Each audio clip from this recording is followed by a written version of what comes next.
Yeah. Yeah, you just asked me if there's open. On my snake, I close them up completely, you know, wrapping them all around, so it'd be hard to do it on the open like that. I got one that's, oh, that's nice. That's the only one I got.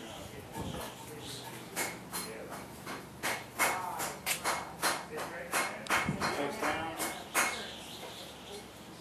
You got where it made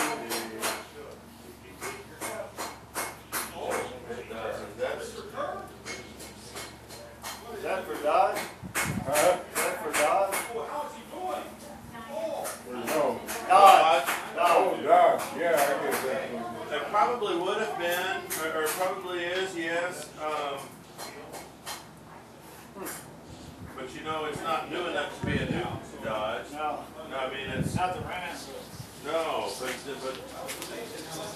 you know, I think they had an old station wagon that was kind of a Ram emblem on a station wagon on a Dodge. Yeah, man, all Dodges have a ram on. They do now, yeah. I'm trying to look for a mold mark on there, and there's usually an SMC, but I can't stand it. I can't see it. But did you? Oh, I didn't bring my Jeep. I used to sometimes drive a Jeep. There was a bookshelf that had two horses on the ends of this bookends, and I took one of them off and fastened on the front of my Jeep, and it was a little brass horse and jockey about the size of that. Oh. I made my own hood ornament on them.